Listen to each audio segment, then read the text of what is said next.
ऐसा क्यों लगा कि सीए प्रोफेशन होने के बावजूद भी आप एकाएक कि नहीं मुझे तो गर्भ संस्कार में ही जाना है, या इसी को कुछ कहीं ना कहीं से ये बीज तो पनपा ही होगा? आपको संस्कार शब्द को समझना बहुत ज़रूरी है। संस्कार एक संस्कृत शब्द होता है जिसका अर्थ होता है परिशोधन, परिशुद्धि। तो अर्पिता जी, हम जब पूरे इसी पे चल रहे हैं तो मैं आपसे ये जानना चाहती हूँ, और मेरे थ्रू सारी ऑडियंस जो बच्चे हैं वो भी यही जानना चाहेगी कि आखिर गर्भ संस्कार कराते कैसे, इसकी शुरुआत कहाँ से होती है, और किन किन चीज़ों के साथ इसकी शुरुआत की जानी चाहिए? हम सभी ने भक्त प्रहलाद की कथा सुनी है। बिल्कुल सुनी है। तो हमें इस बात को नोटिस करना चाहिए कि उनके माता पिता तो हिरण्यकश्यप, कयाधु राक्षस प्रजाति के बिल्कुल। थे। उन्होंने अपने पेरेंटिंग में सारे एफर्ट्स कर लिए थे कि साम दाम दंड भेद से कि वो अपने बच्चे को वैसा बना दे जैसा वो चाहते थे। लेकिन क्या वे उनके गर्भ के संस्कारों को बदल पाए? कैसे मदर के हार्मोन्स एमनियोटिक फ्लूइड के थ्रू बेबी तक पहुंचते हैं, जैसे आपकी बॉडी में क्या क्या करने से पॉजिटिव हार्मोन्स निकलते हैं और वो कितने ज़्यादा भीतर संतान को प्रभावित करते हैं। वहीं मदर अगर स्ट्रेस में रही, एंजाइटी में रही,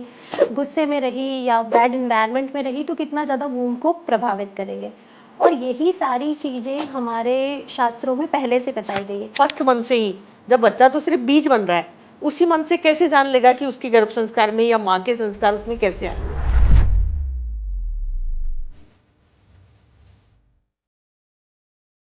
मैं हूँ अल्पना तिवारी, फाउंडर नुस्खा किचन, आपकी होस्ट। जैसा कि हम पॉडकास्टिंग में लगातार कुछ ना कुछ आपको दिखाते जा रहे हैं कि हमने पहले आपको आयुर्वेदिक वैद्य से परिचित करवाया, उसके बाद हमने योगा स्पेशलिस्ट से मिलवाया, और उसके बाद हमने एक डाइटिशियन से आपको मुलाकात करवाई। लेकिन आज हम जिनसे मिलाना चाह रहे हैं वो आपके लिए ही नहीं, आपके आने वाले बच्चे के लिए भी कुछ बहुत अमेजिंग सा है, क्योंकि यहाँ से तो बहुत सारी चीज़ें शुरू होती है। तो आज मेरे साथ है अर्पिता जी, जो गर्भ संस्कार की क्लासेस लेती हैं, और मैं ये मानती हूँ कि ये बहुत अच्छा, क्योंकि कहीं ना कहीं इन्होंने यहाँ आके मुझे भी टच किया है, तो ये बहुत अच्छा कर दिया। और मैं चाहती हूँ कि ये अपने मुंह से ही अपना परिचय दें तो ज़्यादा बेहतर रहेगा।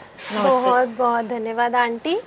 और मेरा नाम अर्पिता है, अर्पिता अग्रवाल, और बाय प्रोफेशन मैं चार्टर्ड अकाउंटेंट हूँ। लेकिन पिछले 5 सालों से मैं गर्भ संस्कार पर काम कर रही हूँ, और उसी के लिए आज की हमारी जनरेशन को गर्भ संस्कार का सही महत्व समझाने के लिए ही मैंने अपना यूट्यूब चैनल और इंस्टा अकाउंट भी स्टार्ट किया है, और उसी के थ्रू हम ये नॉलेज शेयर कर रहे हैं। तो आपकी पर्सनली गर्भ संस्कार में इतनी रुचि कैसे आई? आपने शुरुआत, ऐसा क्यों लगा कि सीए प्रोफेशन होने के बावजूद भी आप एकाएक कि नहीं मुझे तो गर्भ संस्कार में ही जाना है, या इसी को कुछ कहीं ना कहीं से ये बीज तो पनपा ही होगा? जी बिल्कुल। मैंने जैसे बताया कि मैं सीए हूँ, और मैं अच्छे से ओला कैब्स में ट्रेजरी सेक्शन में बहुत अच्छे से काम कर रही थी। बट जब मेरा कंसेप्शन का टाइम आया तब तक मैंने ये वर्ड सुन लिया था कि गर्भ संस्कार कुछ होता है, बट मुझे वो ठीक से समझ ही नहीं आ रहा था। मैं जहाँ भी पूछ रही थी लोगों को, कोई मुझे डाइट बोलता था तो कोई मुझे योगा बोलता था, कोई मुझे बोलता था कि जैसे कुछ चमत्कार जैसा है कि आप सिर्फ ये म्यूज़िक सुन लो, आप सिर्फ ये यज्ञ कर लो और गर्भ संस्कार हो जाएगा। तो कोई होम्योपैथी मेडिसिन बोलता था, और मुझे समझ ही नहीं आ रहा था कि आखिर ये सारी चीज़ें कैसे भीतर, मतलब मुझे ही ज़्यादा समझ नहीं आ रहा था कि कैसे ये मुझे इम्पैक्ट करेगी, मेरे संस्कारों को इम्पैक्ट करेगी, तो भीतर संतान के संस्कारों को कैसे इम्पैक्ट कर देगी। संस्कार क्या होता है, क्या सच में गर्भ में संतान के संस्कारों को बदला जा सकता है या दिया जा सकता है? ये सारे सवाल मेरे मन में बहुत ज़्यादा होते थे, और मैं अपनी प्रेगनेंसी को ऐसी वेस्ट नहीं जाने देना चाहती थी। मुझे पता था कि ये मेरे जीवन का सबसे इम्पॉर्टेंट एसेट है, और मैं कुछ अच्छा करना चाहती थी अपने बच्चे के लिए। ठीक है, थैंक यू, आपने इतना अच्छा अपना परिचय दिया और आपका जो रुझान इसकी तरफ रहा। पर बेसिक मैं आपसे आती हूँ कि जो जनरल बच्चों के सवाल होते हैं कि गर्भ संस्कार आखिर है क्या चीज़? देखिए, अगर बहुत सिंपल में अगर इसको समझेंगे तो एक जनरल डेफिनेशन है कि गर्भ में संतान को संस्कारित करना गर्भ संस्कार है। लेकिन आपको संस्कार शब्द को समझना बहुत ज़रूरी है। संस्कार एक संस्कृत शब्द होता है जिसका अर्थ होता है परिशोधन, परिशुद्धि। श्रीमद् भागवतम में वेदव्यास जी साफ साफ लिखते हैं, संस्कारो ही गुणंतरा मुदच्यते, अर्थात पूर्व के संस्कारों को बदलना ही संस्कार प्रक्रिया है। श्रीमद् भगवद गीता में भगवान श्री कृष्ण स्वयं कहते हैं कि एक जीवात्मा जब एक योनि से दूसरी योनि जाती है तो वो पूर्व की योनि के अपने गुण, कर्म, स्वभाव अपने साथ लेकर जाती है। आज पेरेंट्स परेशान होते हैं कि हमारा बच्चा इतना जिद्दी क्यों है, या इतना ज़्यादा गुस्सा क्यों करता है, या वो इतना हैप्पी बेबी क्यों नहीं है। तो एक्चुअली आपने उनके पूर्व संस्कारों पर काम ही नहीं किया, आपने उन्हें मानव अनुरूप जो इस जीवन में संस्कार मिलने चाहिए तो उस पर काम ही नहीं किया। जो हमारे ऋषि मुनियों ने विशेष बताया कि गर्भ संस्कार की प्रक्रिया बनाकर कि गर्भ में संतान को ये मानव के संस्कार देना कितना ज़रूरी है, तो हम कैसे रिजल्ट एक्सपेक्ट करेंगे, हम कैसे वो मदर फादर की एक्सपेक्टेशंस को पूरा करते हुए समझेंगे। तो उस पर ज़रूर काम करना चाहिए। और पुराने टाइम से चाहे आप कोई भी काल लो, सतयुग लो, द्वापर लो, त्रेता लो, हर एक घर में माताएं अपनाया करती थी और वैसी ही हमें संस्कारी संतानें मिलती थी। अगर कोई मुझसे एग्जाम्पल्स पूछे तो वो सतयुग में रानी मदालसा का ले सकते हैं, बिल्कुल। त्रेता युग में आप ऋषि अष्टावक्र जी का ले सकते हैं। मतलब मैं बहुत फेमस बता रही हूँ। द्वापर में आप अभिमन्यु का ले लीजिए, परीक्षित का ले लीजिए। ऐसे हर काल हर जगह पे आपको गर्भ संस्कार के रिजल्ट्स ज़रूर दिख जाएंगे। तो बेसिकली आपने ये तो बताया कि संस्कार मतलब हमारे जो वो है, संस्कार में बहुत सारी चीज़ें आती है कि हमारे चाल चलन व्यवहार सारा वो, और मैं तो ये मानती हूँ कि जब मदर प्रेग्नेंट होती है तो वो सारे अपनी माँ के थ्रू बच्चा सब कुछ सीख रहा है। पर मतलब कई जगह ये मिथ्या भी है या सही है, ये आप ज़्यादा अच्छा बता पाएंगे बच्चियों को। अर्पिता जी, जो आज की जो जनरेशन है, और मैं मानती हूँ कि आप भी उसी जनरेशन में हैं, तो वो साइंस बेस पे सारा काम करना पसंद करती है कि अगर कोई चीज़ साइंस से प्रूव है तो हमें करनी है, अदरवाइज हमें नहीं करनी है। तो मैं जानना चाहती हूँ कि आप नई जनरेशन के साथ ये सारा काम कर रहे हैं, तो किस तरह से आप इन लोगों के सवालों का जवाब देंगे? सबसे पहले तो मैं यही कहना चाहूँगी कि मेरी गर्भ संस्कार की जर्नी इसी सवाल से स्टार्ट हुई थी कि मुझे समझाओ कि कैसे संस्कार दिया जा सकता है। और ट्रूली जब मैंने अपने शास्त्रों को पढ़ा, अपनी चीज़ों को जाना, तो आई फील सो ब्लेस्ड कि हम भारत भूमि में जन्मे हैं। हमारी संस्कृति, हमारा नॉलेज इतना महान है। अगर हम हमारी संस्कृति के, हमारी चीज़ों के ज्ञान को अगर अंधविश्वास रूप में समझते हैं तो शायद ये कहीं ना कहीं हमारा ही अधूरा ज्ञान है, क्योंकि वो सब कुछ साइंटिफिक बेस्ड ही है। आज साइंस बोलता है कि कैसे वूम बेबी लाइट, साउंड, वॉल्यूम आपके टोन से इम्पैक्ट होता है, जबकि ये सारी बातें अगर आप हमारा गर्भोपनिषद पढ़ेंगे उसमें सब चीज़ बताई गई है। आज सोनोग्राफी रिपोर्ट्स में आपको फीटस की साइज़ दिखती है, आपको दिखता है कि कौन से मंथ में कौन से अंगों का निर्माण हो रहा है। आप देखिए हज़ारों साल पहले हमारे मंदिरों की दीवारों पर वो सारे चित्र उकेरे गए हैं। तो we should feel so blessed कि हमारा नॉलेज कितना रिच है। और आपके लिए तो आपकी प्रेगनेंसी अभी आने वाली है, और आप और ढंग से हमारे शास्त्रों को समझेंगे तो आपको पता चलेगा कि कैसे प्रॉपर संस्कार बनने की प्रक्रिया बताई गई है, क्यों पहले यज्ञ के माध्यम से संस्कार करवाए जाते थे और आज वो सिर्फ यज्ञ करना ही गर्भ संस्कार नहीं है। तो हर चीज़ के पीछे आपको बेस मिलेगा, आपको रीज़न मिलेंगे। तो डेफिनेटली मैंने विश्वास किया, मुझे पता है कि मैं आज की जनरेशन को विश्वास करवा के रहूँगी। Very good. बिल्कुल आपने सही बोला कि जहाँ वो कहते हैं ना कि हम तो ऐसी तपोभूमि पे पैदा हुए हैं, भारत की जैसी तो कोई तपोभूमि है ही नहीं कहीं पे जहाँ ऋषि मुनियों का सारा वो रहा है। तो ये तो मैं भी मानती हूँ कि साइंस के हिसाब से, और जो संस्कार उस वक्त थे, क्योंकि जो आपने शुरुआत में जो मदालसा का जो दिया था, एंड अभिमन्यु के लिए तो पूरी दुनिया ही बताती है कि अभिमन्यु का जो संस्कार में जो सब कुछ सीखा। और आज साइंस वाले भी जो कहते हैं कि नहीं साहब इस महीने में ये बच्चा सुनता है, वो करता है, इस तरह से बात करो, तो हमारे, आप सही कह रहे हैं कि उस वक्त हमारे साधु सन्यासी जो हमारे ऋषि मुनि थे, जिस तपोभूमि हम रह रहे हैं, वो तो इस चीज़ से पूरा नॉलेज रखते थे। तो ये तो बिल्कुल सही बात है। लेकिन कहीं कहीं कुछ मतलब ये है ना कि जहाँ सब कुछ ऐसे सवाल जवाब आते हैं वहाँ कुछ मिथ्या भी होते हैं और कुछ सही भी होते हैं। तो मिथ्या में जैसे लोग ये कहते हैं कि नहीं हम ये करें तो ये कैसे वो होगा कि फर्स्ट मंथ से ही, जब बच्चा तो सिर्फ बीज बन रहा है, उसी मंथ से कैसे जान लेगा कि उसके गर्भ संस्कार में या माँ के संस्कार उसमें कैसे आएंगे, कि वो क्या सीख रही है, क्या कर रही है, उस बीच में कैसे वो होगा। देखिए आज साइंटिफिकली भी इस बात का प्रूवन है कि कैसे मदर के हार्मोन्स एमनियोटिक फ्लूइड के थ्रू बेबी तक पहुंचते हैं, और कैसे वो सारे पॉजिटिवली, जैसे आपकी बॉडी में क्या क्या करने से पॉजिटिव हार्मोन्स निकलते हैं और वो कितने ज़्यादा भीतर संतान को प्रभावित करते हैं। वहीं मदर अगर स्ट्रेस में रही, एंग्जाइटी में रही, गुस्से में रही, या रोना मतलब ज़्यादा रोना, या इस तरह के बैड इन्वायरमेंट में रही, तो कितना ज़्यादा वूम को प्रभावित करेंगे। और यही सारी चीज़ें हमारे शास्त्रों में पहले से बताई गई है। Even I want to tell कि जैसे आज कुछ लोग बोलते हैं कि क्या हम डिज़ायर्ड बेबी की तरफ गर्भ संस्कार के थ्रू जा सकते हैं, तो आई कैन से हाँ डेफिनेटली जा सकते हैं। इवन हम उसको साइंटिफिक तरीके से भी समझाते हैं कि कैसे ब्रेन का न्यूरॉन्स का कनेक्शन आप प्रेगनेंसी में करते हैं और कैसे बच्चे की वो प्रोबेबिलिटी बहुत बढ़ जाती है कि फ्यूचर में वो उसी प्रोफेशन में जाएंगे। रानी मदालसा का जैसे आपने बताया कि कैसे उन्होंने सतयुग में ही उन्होंने कह दिया था कि मेरा पहले 3 बच्चे ब्रह्मज्ञानी बनेंगे और चौथे के लिए राजा ने जब बोला कि इस बार वो राजा मतलब वो राजपाट संभालेगा कौन, तो उन्होंने कहा हाँ क्या मुश्किल है। आज की लड़कियों को अगर हमें कोई बोले कि पहला बच्चा डॉक्टर चाहिए, दूसरा इंजीनियर चाहिए, हम बोले ये क्या मजाक है, मुझसे ऐसा कैसे आप एक्सपेक्ट कर सकते हो। बट हमारी संस्कृति है इतनी रिच जो ये सारी चीज़ें बताती है और इस पे काम किया जा सकता है। और आज इस पे साइंटिफिक भी प्रूफ्स आ चुके हैं कि सच में आप जब गर्भ में उन चीज़ों पर काम करेंगे तो आपको बहुत अच्छे रिजल्ट्स मिलेंगे। ये बस हमारा है कि हम इस समय को पहचान जाए और इस समय का सदुपयोग करके उन पद्धतियों को अपना लें।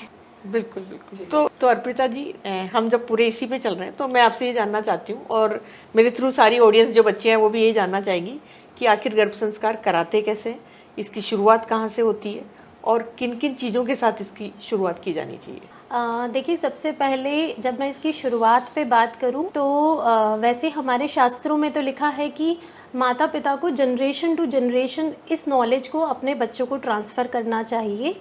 इवन ईसा मसीह से जब किसी ने पूछा कि मैं अपने बच्चे को संस्कारित कब करूं तो वो कहते हैं कि 100 साल पहले से करना चाहिए था। बट आज के परिप्रेक्ष्य में अगर हम बात करें तो एटलीस्ट 3 मंथ्स बिफोर से कपल्स को अपने आचार विचार व्यवहार वातावरण खान पीन पर अगर वो ध्यान देंगे, पूरी गर्भावस्था उन चीज़ों का फॉलो करेंगे तो उन्हें बहुत अच्छे रिजल्ट्स मिलेंगे। और अब इसे करते कैसे हैं, देखिए जैसे ही होता है ना हमारा एक गोल है उसके लिए बहुत सारी एक्टिविटीज़ की जाती है, माध्यम चुने जाते हैं।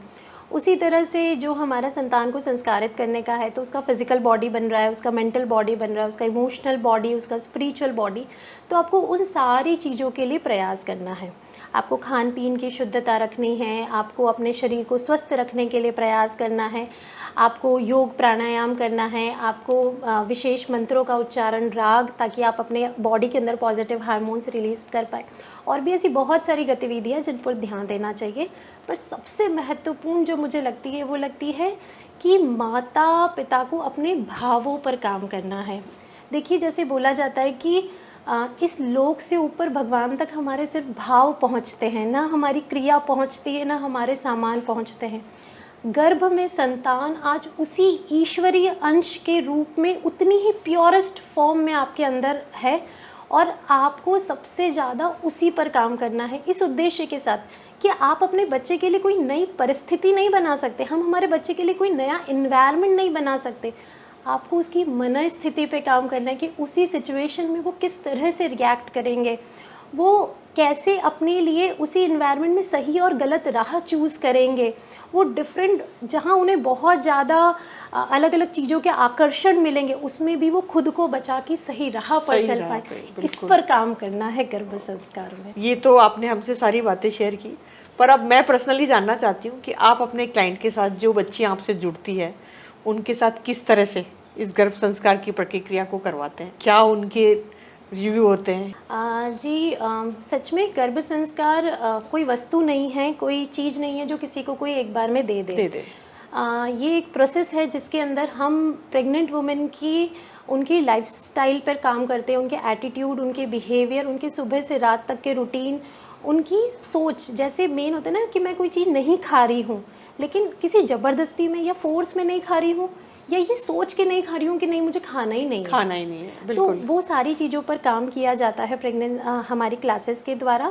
हम उनको प्रॉपर श्री रामचरितमानस भगवत गीता का पाठ करवाते हैं।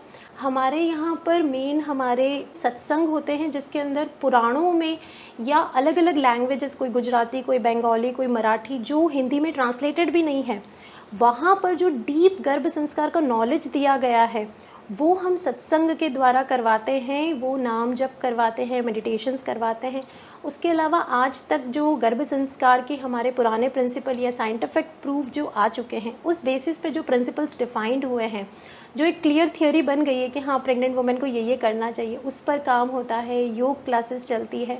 तो इस तरह से कंटिन्यू उन पर जब से वो जुड़ते हैं तब से पूरा उनका डिलीवरी तक उन पर काम किया जाता है। और ये एक ऐसी प्रोसेस है जिसके अंदर जो भी गर्भवती माता जिस हद तक जुड़ती है, जिस हद तक वो फॉलो करती है, उन्हें उतने ही परसेंट में उतने ही अच्छे रिजल्ट्स मिलते चले जाते हैं। और हाँ, जैसे आपने पूछा है कि हम पार्टिसिपेंट्स पे कैसे काम करते हैं, तो देखिए मेरा खुद का पर्टिकुलर मानना है कि अगर मैं किसी प्रेग्नेंट वुमेन को बोल दूँ, एक ज्ञान दे दूँ कि तुम खुश रहो, तुम सकारात्मक रहो, लेकिन जब उसकी लाइफ में उसको कोई चीज़ चुभ रही होगी, कोई बिल्कुल प्रॉब्लम हो रही होगी, तो उसकी ये ऊपरी बातें काम नहीं आएगी। तो इसीलिए हम हमारी बैच की लिमिटेड साइज़ रखते हैं और एक एक पार्टिसिपेंट्स के साथ हम जुड़ पाए, इस तरह से काम करते हैं। मतलब वो as a friend, as a didi मुझे अपना छोटा छोटा बात डिस्कस कर पाए। जैसे मैं एक एग्जांपल देना चाहूँगी कि एक स्टूडेंट ने मुझे बोला कि दीदी मैं कितना भी चाहूँ, मैं भूल नहीं पा रही हूँ मेरे परिवार वालों ने जो मेरे साथ किया था, और मैं बार बार वही सोच सोच के दुखी होती रहती हूँ। तो मैंने उनसे बोला कि एक पल के लिए सोच के देखो, आपके बच्चे के लिए जीवन के कोई महत्वपूर्ण एग्ज़ाम्स आ रहे हैं, कोई कंपटीशन एग्ज़ाम के लिए वो फेस कर रहे हैं, और उस समय वो अपने फ्रेंड्स से रिलेटेड या अपनी पुरानी बातें सोच के वो परेशान हो रहे होंगे, तब आप क्या सोचोगे? आप उसको क्या मैसेज देना चाहोगे? तो बोले ऑब्वियसली दीदी मैं यही बोलूँगी कि ये सब बातें अभी छोड़ो, तुम अभी इस पे तो मैं बोली आप क्यों नहीं समझ रहे हो ये बात? Very good. ऐसा ही एक और एग्जाम्पल था कि पार्टिसिपेंट थी, वो मुझे बता दी कि दीदी मैं बहुत सब कुछ मेरा नॉर्मल चल रहा था और प्रेगनेंसी एकदम स्मूथ, मैं खुश भी थी, लेकिन मेरी सिस्टर इन लॉ के घर में प्रॉब्लम हो गई।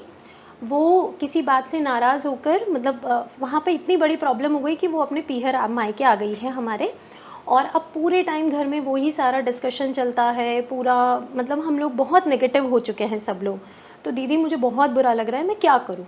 मैंने बोला अच्छा आप एक बात बताइए मुझे कि आपको क्या लगता है गलती आपकी ननद की है या उनकी फैमिली की? बोले नहीं, गलती डेफिनेटली उनके परिवार की है, मेरी ननद की नहीं है। तो मैंने बोला अच्छा फिर एक बात बताओ, आप अपनी संतान को प्रेम के, दया के, करुणा के, संवेदना के गुण देना चाहते हो कि नहीं देना चाहते हो? मैंने बोला हमारी संस्कृति में बोलते हैं परहित सरस धर्म नहीं माही, पर पीड़ा सब नहीं अदमाही। आप सोचो आपकी दीदी दुख में है, परेशानी में है, इस समय अगर आप उनके लिए स्ट्रॉन्ग पिलर बनी, आप उनके लिए सपोर्ट बनी, वो कितनी दुआएं देगी आपको, आपके बच्चे को। बिल्कुल। और आप सोचिए कि ये तो आपको पुण्य कमाने का समय भगवान दे रहा है, आप क्यों परेशान हो रही हो? वो बोलती है दीदी मेरी ज़िंदगी बदल गई, मतलब मुझे जो पल मुश्किल के लग रहे थे, मुझे लग रहा था कि मैं क्यों परेशानी में फंस गई, मुझे लग रहा है ये तो भगवान ने मुझे मौका दे दिया कुछ अच्छा करने का। और फिर उसे इतना अच्छा लगा कि मेरी आज पहली डॉटर है, आज मेरे गर्भ में संतान को भी तो यही शिक्षा मिलेगी कि तुम्हारी दीदी, तुम्हारी जो भी हो, तुम्हें उसके साथ हमेशा स्ट्रॉन्ग पिलर बनना है। तो इस तरह से बहुत ज़रूरी है प्रेगनेंसी में उनके साथ काम करना, मेनली उनकी सोच, उनके एटीट्यूड पर काम करना, तभी हम संतान को सही रूप में संस्कारित कर पाएंगे। बिल्कुल, वो कहते हैं ना कि जब प्रेग्नेंट बच्ची होती है तो हम उसकी हेल्प करें, लेकिन वो भी कहीं ना कहीं कुछ दूसरों की अच्छी चीज़ें अपनाकर वो अपने अंदर वाले बच्चे की हेल्प कर रही है। डेफिनेटली तो वो ही साइंस लोगों को समझाना है। एक्चुअली हम लोग क्या होता है कि आजकल वुमेन्स एरा या बहुत सारे मोटिवेशनल स्पीकर्स को सुन के ऐसा लगता है कि प्रेगनेंसी तो हमारा बहुत सॉफ्ट पीरियड है, सब लोगों को मेरा ध्यान रखना चाहिए। किसी डॉक्टर विजिट पे अगर हस्बैंड वुमेन के साथ नहीं आ पाता है तो वो बहुत दुख में और बहुत ऐसे हो जाती है कि क्यों मेरे हस्बैंड मेरे साथ नहीं आ रहे हैं, ये उनका रिस्पॉन्सिबिलिटी है, सिर्फ मेरा बच्चा तो नहीं है। उस जगह अगर वो थोड़े से शांत भाव से अपने मन में ये सोचे कि कोई बात नहीं, मैं उनको भी समझती हूँ, उनका भी कोई काम है, हर बार आते हैं, एक बार नहीं आए तो कोई बात नहीं, मैं अकेले हैंडल कर लूँगी। आप सोचो वही भाव गर्भस्थ संतान को देंगे, आप उनको दुनिया से एक्सपेक्टेशंस की जगह खुद आगे बढ़ना स्ट्रॉन्ग बनना सिखाएंगे जी। हम लोग। बिल्कुल। तो इस साइंस को समझना है और जीवन में अपनाना है, तो सही संस्कार वही है। गर्भ संस्कार में हमारी दोनों की भूमिकाएं हैं कि एक माँ की भी एक पिता की है, लेकिन पिता की भूमिका कितनी महत्वपूर्ण है ये ज़रूर मैं आपसे जानना चाहूँगी। देखिए मैं इसके लिए ना सबसे फेमस स्टोरी आपको बताती हूँ। अभिमन्यु का स्टोरी गर्भ संस्कार में किसी को कुछ पता हो या ना पता हो, सभी को अभिमन्यु का स्टोरी पता है। बिल्कुल पता है। हमने उसमें एक चीज़ क्यों नहीं नोटिस करी कि अभिमन्यु जब गर्भ में था, सुभद्रा को चक्रव्यूह भेदन कौन सिखा रहा था? अर्जुन। तो आज पिता क्यों सोचते हैं कि उनका कोई रिस्पॉन्सिबिलिटी नहीं है संतान को संस्कारित करने में? उनका बिल्कुल बराबर का रिस्पॉन्सिबिलिटी है। एक माता को वो इन्वायरमेंट देने में, माँ को वो सारी परिस्थितियाँ, वो सारा एक कंफर्ट देने में जिसमें वो खुश रह पाए, वो प्रसन्न रह पाए, वो सकारात्मक रह पाए, ताकि वो और अधिक संतान की आध्यात्मिक उन्नति पर ध्यान दे पाए, उसकी भावनात्मक उन्नति पे। तो उनके बेसिक खान पान, उनकी बेसिक रिक्वायरमेंट्स है, जितना भी वो उनके पास हस्बैंड के टाइम है, वो सारा सपोर्ट उनको डेफिनेटली करना चाहिए। वो संतान ऑब्वियसली आपकी फैमिली की है, तो हस्बैंड को तो ज़रूर पूरे आगे बढ़ के कदम बढ़ाना चाहिए। तो ये सब कुछ में मतलब खान पान भी मायने रखता है हमारा, बहुत ज़्यादा।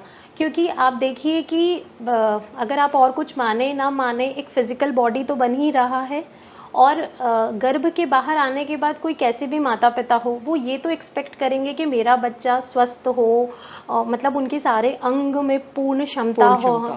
तो वो सारा मेंटल, इमोशनल, स्पिरिचुअल, मुझे लगता है कि एक सेकंड है, फर्स्ट तो एटलीस्ट फिजिकल बॉडी तो आपका सही होना ही चाहिए, और उसमें खान पीन तो डायरेक्टली इम्पैक्ट कर रहा है पूरा, शुरू से आखिरी तक। पहले दिन से गर्भवती माता को अपने खान पीन पे ज़रूर ध्यान देना चाहिए, और पूरे हमारे शास्त्रों में मेंशन्ड है कि कौन से महीने में कौन से। आजकल हमको क्या लगता है, मार्केट से आयरन कैल्शियम ले लो वो सफिशेंट है, डेफिनेटली वो बिल्कुल नहीं है, और हमें पूरी तरह डिपेंड उन पर होना भी नहीं चाहिए। जहाँ तक हमें हमारे नेचुरल रिसोर्सेज से ये चीज़ें मिले, उन्हीं पर ध्यान देना चाहिए, उन्हीं पर काम करना चाहिए। और आई फील सो ग्लैड कि आप ये सारी चीज़ों पर काम ऑलरेडी कर रहे हैं। आप आयुर्वेद का इतना ज्ञान रख के, आप हम जैसी लड़कियां, इवन फैमिलीज़, जहाँ फैमिलीज़ को भी ये सब चीज़ें नहीं पता है, आज पुराने टाइम से काफ़ी मिस हो गया हमारी चीज़ें, तो आप उन सभी तक ये एक सेक्रेड नॉलेज पहुंचा रहे हैं। तो ये बहुत ज़रूरी है हर गर्भवती को फॉलो करना।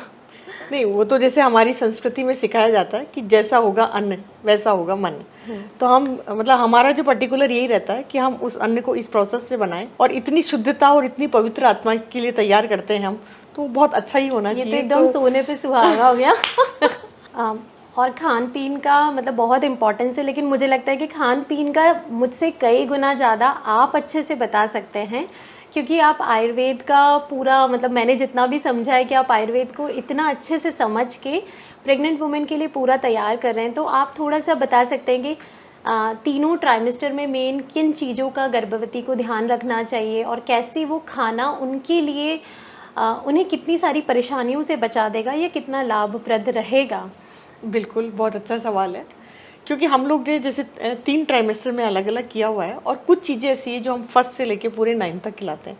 जहाँ आप कह रहे हो ना कि ब्रेन डेवलपमेंट जो पूरा गर्भ में ही होता है, तो हम बच्चों को संघपुष्पी ब्राह्मी जैसी चीज़ें खिलाते हैं। तो नो डाउट कि एक तो आपका गर्भ संस्कार, दूसरा संघपुष्पी ब्राह्मी जैसी चीज़ें खा के बच्चा और भी ज़्यादा डेवलप होता है। जैसे हमारे आयुर्वेद में शतावरी को बताया गया है कि वो जीवनदायिनी है, और उसको अगर हम लेते हैं तो हमारा ऑक्सीजन लेवल बहुत बेटर होता है। तो जब माँ के ऑक्सीजन लेवल बहुत अच्छा होता है तो बच्चे के अंग बहुत डेवलप होते हैं। तो हर सेमेस्टर वाइज हमने कुछ ट्राइमेस्टर वाइज डिवाइड किया हुआ है, और उसी के अकॉर्डिंग हम खिलाते हैं कि हमें कब बच्ची को आयरन की ज़्यादा, जब बच्चा बन रहा है तो किस समय उसे कैल्शियम की ज़्यादा ज़रूरत होती है, किस समय उसे प्रोटीन की ज़रूरत होती है, किस समय उसे विटामिन सी चाहिए, एवरीथिंग वो उसको उसी हिसाब से। मंथ वाइज है या ट्राइमेस्टर वाइज है? मंथ वाइज है, लेकिन उसमें हमने तीनों को डिवाइड किया कि इस मंथ में ये, पर लेकिन हाँ कुछ प्रोडक्ट ऐसे हैं जो फर्स्ट से पूरे 9th मंथ तक है, बाकी उसकी बच्चे के डेवलपमेंट के हिसाब से थोड़ा थोड़ा एक ना ऐसा आयुर्वेद का सुन के थोड़ा सा ऐसा लगता है कि हम खा पाएंगे, क्योंकि प्रेगनेंसी में वैसे ही थोड़ा सा नॉजिया एंड ऑल चलता है, तो मतलब क्या वो खास मतलब खा पाते हैं, मतलब टेस्ट वाइज, और बहुत बुरा तो नहीं होता है? नहीं, बहुत बुरा नहीं होता है एक्चुअल में। कि हम वो जो कहते हैं ना कि पुराने ज़माने में नानी दादी वो परोस के रख देती थी, वो नहीं। हम जैसे जो भी चीज़ हम कहते हैं कि 2 कैंडी उठा के खाओ बेटा, वो आराम से बच्चियाँ खा लेती है। कोई टाइम बाउंडेशन नहीं करते। अच्छा। कि भाई ऐसा हो कि जब आपका, मैं ये कहती हूँ कि कोई चीज़, वो कहते हैं कि मन से खाओगे तो तन को लगेगा। तो हम कहते हैं जिस वक्त तुम्हारा बहुत ज़्यादा क्रेविंग का मन करा उस वक्त हमारा कोई प्रोडक्ट उठा के खाओ आप, तो वो ज़्यादा बेनिफिशियल होता है उनके लिए। वेरी नाइस, क्योंकि ये बहुत ऐसा होता है कि हर लेडी सोचती है कि मैं कुछ अच्छा खाऊंगी, लेकिन उनको लगता है कि क्या मैं खा पाऊंगी। उन्हें ऐसे लगता है कि हाँ बर्गर पिज़्ज़ा तो मेरा टेस्ट अकॉर्डिंग है, वो तो मैं खा लूँगी, पर क्या ये सब चीज़ें खा पाऊँगी? तो और आप ये देखो ना, जितनी भी प्रॉब्लम अभी, जैसे पुराने ज़माने में कहीं हमारा जैसे इतना मेडिकल साइंस डेवलप नहीं था, उस समय भी बच्चियाँ नेचुरल डिलीवरी होती थी, तो उस वक्त जो नानी दादियाँ थी वो किस तरह से उनका खान पान का ध्यान रखती थी, क्योंकि अब ये महीना है तो इस तरह से खाओ, ये महीना है तो ये खाओ, अब 9th मंथ लग गया तो अब तुम्हें नेचुरल डिलीवरी पे जाना है, तो ये चीज़ें बहुत मुश्किल से कोई कॉम्प्लिकेशन। लेकिन आज हमारी साइंस ने इसे और भी बहुत ज़्यादा ईजी कर दिया है कि वो कॉम्प्लिकेशन आते ही नहीं है। तो खान पान तो बहुत मायने रखता है बच्चों का। बिल्कुल बिल्कुल, हमारे यहाँ बोला ही जाता है आहार ही औषधि है, तो बिल्कुल अगर सच में हम वैसा फॉलो कर पाए तो बहुत ही अच्छा होगा। तो जैसे गर्भ संस्कार को हम ये कहते हैं कि हम तो इंडिया की तपोभूमि में यहाँ भी रहते हैं और खान पान भी हमारा वैसा ही है, लेकिन जहाँ तक मैं सोचती हूँ कि मेरे प्रोडक्ट अगर फॉरेनर खा रहे हैं तो मुझे लगता है कि गर्भ संस्कार की तरफ भी जा रहे होंगे फॉरेन कंट्री वाले, क्योंकि मैंने ये देखा कि हरे कृष्णा हरे रामा को अगर उन्होंने अपनाया है तो गर्भ संस्कार ज़रूर अपनाया होगा। तो आपके पास हैं कुछ ऐसे? जी हाँ बिल्कुल, मतलब इवन अभी ऐसा है कि बहुत सारी country, I can't count, more than 20-25 plus countries से हमारे पास पार्टिसिपेंट्स हैं, और मुझे लगता है कि वहाँ के लोग ज़्यादा हमारी संस्कृति के महत्व को समझ पा रहे हैं। वो समझ पा रहे हैं कि इतनी पाश्चात्य संस्कृति से जुड़कर उन्होंने क्या पाया है और क्या खोया है। वो फिर से अपने बच्चों को अपनी ही जड़ों से जोड़ना चाह रहे हैं। तो ये आज के समय में बहुत सभी लोगों को ज़रूरत फील हो रही है इन हमारे संस्कारों को फिर से अपने बच्चों में पुनर्जीवन की, और डेफिनेटली ये इंडिया में तो हो ही रहा है, पूरे वर्ल्ड में बहुत ही पॉपुलर हो रहा है। बिल्कुल, क्योंकि जैसे भी हम मथुरा वृंदावन जाते हैं तो देखते हैं कि हमारा तो ध्यान ऐसे ऐसे करके यूँ रहेगा, लेकिन किसी फॉरेनर्स को हम देखेंगे तो वो बिल्कुल उसी लगन और मन से देखेगा। तो मैं मानती हूँ कि कहीं ना कहीं हमारी भारतीय संस्कृति ऐसी है कि लोग हमें अडॉप्ट करना चाहते हैं, पर पता नहीं हम कहाँ खो गए हैं, ये पता नहीं है। तो जैसे कुछ बच्चियाँ ये पूछती है कि हमारे पेरेंट्स ने, जैसे मेरी नानी दादी ने, मेरी मम्मी ने, उन्होंने तो कोई गर्भ संस्कार नहीं किया था, हम भी हो गए, तो हम क्यों करें? हाँ, ये बहुत ही एक कॉमन सवाल है, और मुझे ऐसा लगता है कि अगर आप इस चीज़ को प्रैक्टिकली सोचोगे तब भी आप रिलेट कर पाओगे कि आज से 30-40 साल पहले उन लेडीज़ की क्या लाइफ थी। वो घर का काम खुद किया करती थी, वो ऐसा नहीं है कि बहुत रोज़ में बाहर खाने की आदत हुआ करती थी, ना बाहर के खाने में इतने पेस्टिसाइड्स पैक्ड फूड अवेलेबल हुआ करते थे, ना आसपास इतनी नेगेटिविटी हुआ करती थी। घर में एक सभी लोगों का एक आध्यात्मिक, एक धार्मिक वातावरण होता था। नॉर्मल पूजा पाठ करना, संध्या वंदन करना, सुबह दीपक शाम को दीपक, इसमें कुछ किसी को विशेष लगता ही नहीं था। वहीं आप आज की लाइफ देखिए, आज छोटे से छोटे बच्चे को फास्ट फूड खाने की आदत है। मतलब आप सोचिए हमारा बॉडी बना कैसे है। आज हमारी 20-21 साल की एज में ही हमें ऐसा लगता है कि हमारे पे स्ट्रेस का पहाड़ टूट गया है।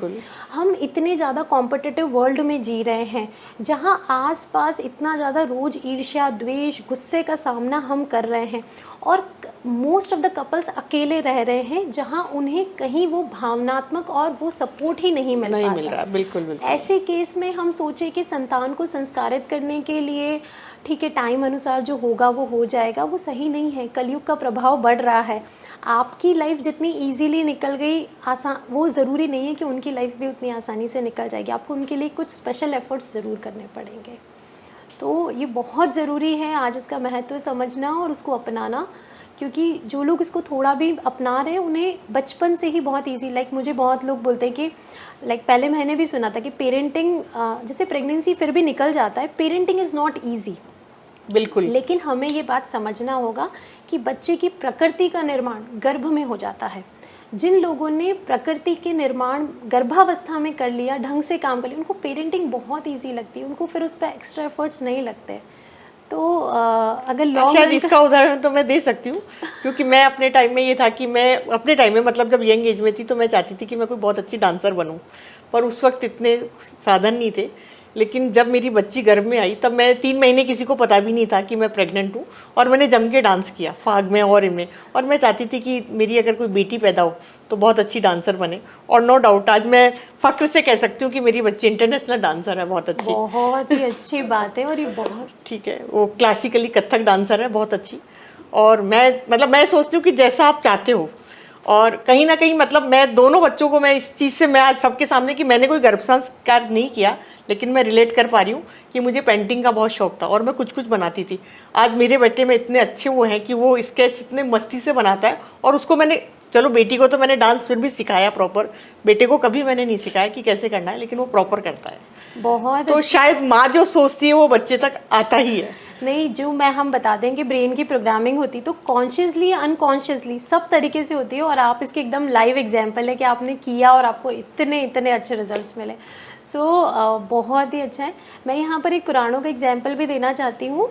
हम सभी ने भक्त प्रहलाद की कथा सुनी है, बिल्कुल सुनी है। तो हमें इस बात को नोटिस करना चाहिए कि उनके माता पिता तो हिरण्यकश्यप कयाधु राक्षस प्रजाति के थे। बिल्कुल। उन्होंने अपने पेरेंटिंग में सारे एफर्ट्स कर लिए थे कि साम दाम दंड भेद से बिल्कुल। कि वो अपने बच्चे को वैसा बना दे जैसा वो चाहते थे। लेकिन क्या वे उनके गर्भ के संस्कारों को बदल पाए? माँ कयाधु अपने गर्भ काल में 9 महीने नारद जी के आश्रम में रुकी थी। बिल्कुल। और उनकी उस प्रकृति को, उनकी उन संस्कारों को कोई नहीं बदल पाया। बाद में पेरेंटिंग नहीं बदल पाती, पेरेंटिंग उन संस्कारों को उभार पाती है लेकिन बदल नहीं पाती। तो वो तो कह सकते हैं कि जो गर्भ है, जहाँ हमारा बीज पनप रहा है, और जब वो गर्भ से फूट रहा है तो वो बेस्ट है। बिल्कुल, उसके अलावा कुछ हो ही नहीं सकता। जब घड़ा बनता है तो आप उसी पे उसको चेंज कर सकते हो, बाद उसका आकार उसी वक्त दे सकते हैं। बाद में कुछ नहीं कर सकते। बाद में सिर्फ कलर बाद में तो फिर टूटेगा, या तो कलर डिसाइड कर लो या फिर वो टूटेगा, कुछ ज्यादा थपेड़ मारेंगे तो वो नहीं हो सकता।